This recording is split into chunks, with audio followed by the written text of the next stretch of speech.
देखिए, इस समय एक डायलॉग बहुत फेमस हुआ है कि हमार मोदी हमार काशी, और इस समय हम पहुंच गए हैं सोमा घोष जी के पास। पद्मश्री सोमा घोष जी हमारे साथ हैं। सोमा जी, एक बहुत ही अभूतपूर्व क्षण है ये, और आज किस संगीत से आप शुरुआत करेंगे प्रधानमंत्री मोदी के स्वागत?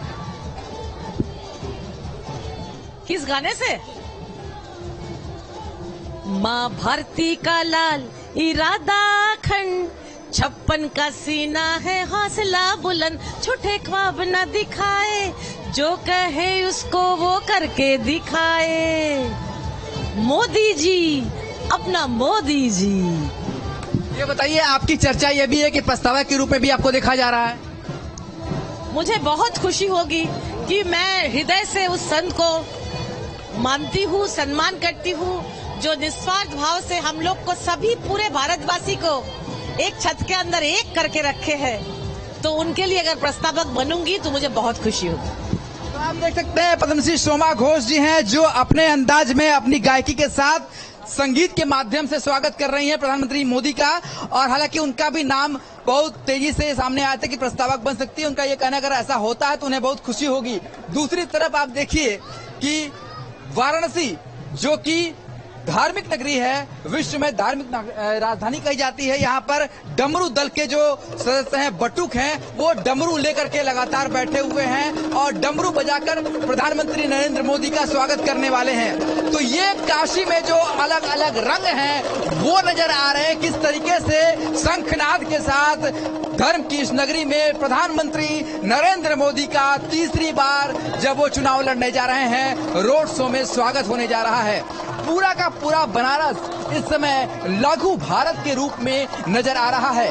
दरअसल 11 बीट्स के साथ 100 पॉइंट्स बनाए गए हैं, जहां पर प्रधानमंत्री का स्वागत करने के लिए अलग अलग समुदाय के जो लोग हैं वो अपनी तौर पर तैयारी किए हुए हैं। और ये वो उत्साह है, ये वो उल्लास है जो कि साफ साफ प्रधानमंत्री के स्वागत के लिए दिखाई दे रहा है। दूसरी तरफ देखिए, यहाँ पर जो महिलाएं हैं किस तरीके से जमीन पर बैठ करके प्रधानमंत्री नरेंद्र मोदी का इंतजार कर रही हैं। ये सारी महिलाएं दक्षिण भारत से आई हुई हैं यहाँ पर वाराणसी घूमने के लिए, पर जैसे ही उन्हें पता चला कि प्रधानमंत्री नरेंद्र मोदी आ रहे हैं तो वो लगातार यहाँ पर बैठकर इंतजार कर रही हैं। कहाँ से आए आप लोग? कर्नाटक से आए हैं। तो आज कितना बड़ा दिन है, आपको लगता है प्रधानमंत्री को सामने से देख पाएंगे? कन्नड़ लगातार ये हिंदी नहीं बोल पाएंगे, इनको कन्नड़ में बोलना पड़ेगा। भाषा जरूर अलग है पर भावना एक है। जो एक देश में एक भावना है वो इनके माध्यम से आप देख सकते हैं कि भले ही वो हिंदी ना बोल पाए पर प्रधानमंत्री नरेंद्र मोदी के लिए प्यार सबके लिए बिल्कुल समान है। और इसीलिए घर की छतों पर, मंदिर के बालकनीज में, जहां भी आप देखेंगे वहां पर सिर्फ और सिर्फ लोगों के अलावा और कोई दिखाई नहीं दे रहा है। हर तरफ सिर्फ और सिर्फ मोदी की जय जयकार है। किस तरीके से प्रधानमंत्री का स्वागत कर रहे हैं आप? देखिए, हम लोग मोदी जी का तन मन धन से स्वागत के लिए सभी तैयार, पूरी काशी सजी हुई है। और काशी में जितने भी लोग हैं आज मोदी के लिए सभी लोग खड़े हुए और मोदी को तन मन धन से सभी लोग उत्सुक हैं। जो आज मोदी का मिशन है, विजन है, उसको लेकर के लोग चलो। और एक भाव है मन में कि काशी की धरती पर ऐसा पहली बार प्रधानमंत्री मिला जो दिशा और दशा को बदलने की क्षमता रखता है, और वो प्रत्यक्ष दिख रहा है। तो ये जो उत्साह है, उल्लास है, दिखाई दे रहा है। भाई साहब, किस तरीके से स्वागत कर रहे हैं आज आप लोग प्रधानमंत्री मोदी जी का, और कितना उल्लास दिखाई देता है? देखिए, यहाँ से हम लोग आप देख ही रहे हैं, काफी संख्या में लोग खड़े हुए हैं और सभी को जो है इतना हर्ष उल्लास है सभी के अंदर कि लोग जो है उत्साहित है अपने नेता के लिए कि जो है भाई एक बार जो आए और हम लोग उनका भव्य स्वागत किया जाए। ठीक है, ये जो उत्साह है, ये जो उल्लास है, ये हर एक आम जनमानस में है। ऐसा नहीं है कि ये भारतीय जनता पार्टी के कार्यकर्ता है, ये आम जनता है जो सड़कों पर उतरकर प्रधानमंत्री नरेंद्र मोदी की एक झलक पाना चाहती है। और ये वो नजर आता है। यहाँ पर देखिए जो लगातार भीड़ है, भीड़ का जो हुजूम है वो लगातार। कहाँ से आए आप? जी, हम लोग बनास के, हम लोग काशीवासी। कितना देर से इंतजार हो रहा है? हम लोग करीब 1 घंटे से हम लोग यहाँ पे इंतजार कर रहे हैं। की शुरुआत हो चुकी है, कुछ ही देर में प्रधानमंत्री पहुंचेंगे, कैसे स्वागत करेंगे? अरे तो बहुत स्वागत है हमारे मोदी जी का यार। खरीदी हुई थोड़े ना है, हम मोदी जी के प्रेम में आए, रेस ही करने आए हैं। हम 5 किलो नाश्ता नहीं, यहाँ पे गैस के लिए मोदी जी नहीं चुन रहे हैं, रेस के लिए चुन रहे हैं। घर हम चला लेंगे। चारों तरफ शंखनाद है, डमरू है, संगीत है।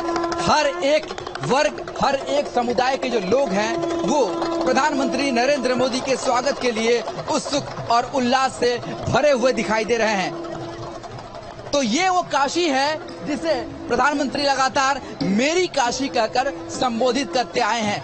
अभी हाल ही में उन्होंने ये भी कहा कि मेरी काशी है और मां गंगा ने मुझे गोद लिया है। इससे पहले उन्होंने कहा था कि मां गंगा ने मुझे बुलाया है। तो प्रधानमंत्री का जो प्रेम है वो काशी से किस तरीके का है, वो इन तस्वीरों के माध्यम से आप समझ सकते हैं कि किस तरीके से जो उत्साह है, उल्लास है, वो दिखाई देता है।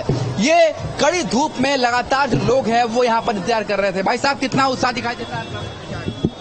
ये उत्साह तो भरा हुआ है और ऐसा उत्साह और किसी के लिए हो भी नहीं सकता। ये बनारस है, ये मोदी जी का ही बनारस है। क्या नजर आता है मैडम आप? क्या लगता है? कितने देर से खड़ी हैं आप? बहुत देर हो गई है, 2 घंटा हो गया होगा। आप देखिए कितना ज्यादा उत्साह जो है वह वहाँ पर लोगों का है। लोग अपने शब्दों के माध्यम से भी कभी कभी व्यक्त नहीं कर पा रहे हैं कि उनके अंदर जो है कितनी ज्यादा इच्छा है प्रधानमंत्री को, अपने देश के सांसद को सामने से देखने की। और सुशांत, आपका रुख करेंगे। हालांकि आप तस्वीर लगातार दिखा रहे हैं। हमारे साथ वरिष्ठ सहयोगी धीरेन्द्र पुंडीर सर चूंकि जुड़े हुए हैं। धीरेन्द्र सर, आप तो काशी को बहुत बेहतर तरीके से जानते हैं, वो पुरानी काशी और आज की काशी किस तरीके से परिवर्तित। तीसरी बार जब प्रधानमंत्री नामांकन के लिए, हालांकि एक दिन पहले रोड शो उनका ये, और आज खुद वो भगवा रंग में रंगे नजर आए। देखिए, अगर काशी की बात करें तो काशी वाकई न्यारी है, उसमें कोई शक नहीं है। अगर हम लोग 1977 में जनता पार्टी से जीते हुए अपने उनको देखते हैं, चंद्रशेखर को, उसके बाद फिर आप 88 में उनको देखते हैं, जनता दल के पार्टी से जीते अनिल शास्त्री। उसके बाद से यहाँ तमाम लोग बढ़े हैं। सिर्फ कांग्रेस एक बार जीत कर आई है 2009 में, 4 में उन्होंने जीता। उसके बाद 2009 में मुरली मनोहर जोशी आ गई। तो शीश चंद्र दीक्षित जब से इस सीट को बीजेपी को दिए हैं, उसके बाद से ये सीट एक तरह से बीजेपी का स्ट्रॉन्ग होल्ड बनी। सिर्फ एक बार राष्ट्रपति जीते हैं। इस लंबी सीट को अगर आपको समझना होगा तो ये वो काशी है जहां विकास की बात नहीं होती थी, जहां विकास के किसी काम पर बहुत लंबा डिस्कशन नहीं होता था। पुराणों में वर्णित काशी और दुनिया का सबसे लंबे समय से बसा हुआ शहर है, जो दमिश्क और काशी दो ही इस तरह के जीवंत शहर है। लेकिन दमिश्क में उनकी कल्चर बदल गई। यहाँ उधर काशी जिस तरह से जिंदा निरंतर है, यानी प्राचीनतम से भी प्राचीन काशी है। अगर उसमें बदलाव की बात की जाए, अगर उसमें विकास के साथ रिश्ता जोड़ने की बात की गई, तो इसमें कोई शक नहीं कि प्रधानमंत्री नरेंद्र मोदी ने एक सांसद के तौर पर देश के बाकी सांसदों के लिए भी एक बड़ा लैंडमार्क खड़ा किया है। हजारों करोड़ की योजनाएं राहुल वहां पूरी हुई है। उसके साथ एक ऐसा रिश्ता जुड़ गया, क्योंकि जब नरेंद्र मोदी प्रधानमंत्री 2014 में आए, उस समय प्रधानमंत्री नहीं थे, पद के उम्मीदवार थे। उस वक्त भी काशी ने जिस तरह का स्नेह दिखाया था वो भी अलग था। वो मतलब सिर्फ इसलिए लग रहा था कि एक हिंदूवादी नेता है, हिंदुइज्म के आइकन है और वो उस समय यहां आए हैं। लेकिन उसके बाद की जो काशी वोट कर रही है, जिस तरह से 4,79,000 से लास्ट बार की जीत थी, वो जीत इस तरफ इशारा करती है कि उन्होंने लगातार काम करके एक सांसद के तौर पर भी अपना फर्ज निभाया है। देश के मुख्यमंत्री के तौर पर तो हो सकता है कि हर आदमी अपने सारी चीजों को ले सकता है कि उन्होंने ये किया, ये नहीं किया, या ये इस तरह से गलत किया। लेकिन एक सांसद के तौर पर जो काम हुआ है राहुल, अगर आप 80 घाट से शुरू करते हैं, रैदास घाट से, और लास्ट घाट तक जाते हैं, विष्णु घाट, राजेंद्र घाट तक, अगर आप वहां तक पहुंचते हैं तो आप ये देख के हैरान होते हैं कि ये काशी जिसको साफ करने के लिए हजारों करोड़ रुपए बह गए उत्तर मुहानी गंगा की तरफ, उत्तर वाहिनी गंगा वहां उधर से होती है, तो वो अद्भुत शहर अब आपको दिख रहा है 250 करोड़ रुपए के फूल एक दिन में बिकते हैं। तो ये अद्भुत शहर है जिसको मैं ये कहूंगा कि प्रधानमंत्री नरेंद्र मोदी ने अपने साथ उनका रिश्ता जोड़ा। जिस तरह मैं सुन रहा था सुशांत के साथ जो महिला थी, 2-3 घंटे से वहां खड़ी थी। सेम इसी तरह की स्थिति आपको अहमदाबाद में दिखती थी जब प्रधानमंत्री नरेंद्र मोदी में चुनाव में, जब विधानसभा चुनाव में घूम रहा था, तो 3-3 घंटे 4-4 घंटे से इंतजार करती हुई महिलाएं उसी उत्साह से लबरेज थी जो आपको इस समय काशी में दिखाई देता है। और ये किसी भी सांसद के लिए बहुत गर्व का क्षण होता है जब पूरा शहर उसको देखने के लिए उमड़ रहा हो। ये सिर्फ प्रधानमंत्री नहीं है, ये उस शहर के सांसद है, इनका ज्यादा उस शहर का उन पर अधिकार है, तो वो सब दिख रहा है। और यही वो वजह है कि प्रधानमंत्री मोदी के लिए भी काशी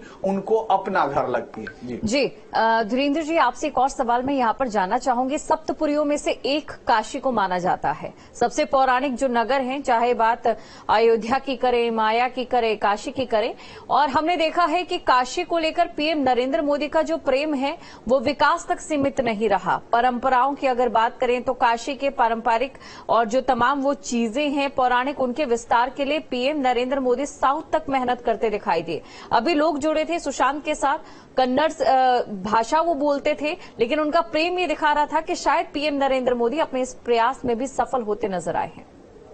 देखिए, उन्होंने दो तमिल संगम की, अगर आप देखते हैं ये रास्ता जो रोड शो जा रहा है, आपको इसकी विशेषता देखनी होगी। जो हम लोग जो आचार्य शंकराचार्य, जो महागुरु शंकराचार्य, आदि गुरु हम लोग शंकराचार्य जी को कहते हैं, वो जब जिस रास्ते से उन्होंने काशी में भ्रमण किया था, ये उसके करीब, उसी को खोज के, उसी रास्ते को ये माना जाता है कि इसी रास्ते से वो गए थे। तो उसके साथ एक रिश्ता जोड़ना, तो काशी का रिश्ता हिंदुस्तान के हर शख्स से है, हर इंसान से है। जो भी हिंदू कल्चर है, चाहे वो दुनिया हिंद चीन के किसी भी देश तक जाकर सिमटती हो, वहां तक इस शहर का रिश्ता है। और उस शहर के प्राचीन वैभव और उसके रिश्ते को जोड़ने की कोशिश की गई है। अगर आप जाकर उस मंदिर को, जिन भी लोगों ने 2014 से पहले, यानी काशी कॉरिडोर बनने से पहले, काशी विश्वनाथ मंदिर कॉरिडोर बनने से पहले उस मंदिर को देखा हो, वो आसानी से इस अंतर को जमीन आसमान का अंतर कहेगा। गोदोलिया चौराहे से शुरू कीजिए, आप बराबर में खड़ी हुई पार्किंग कोई नहीं पहचान सकता। 2014 से पहले वहां घुसना बहुत मुहाल था।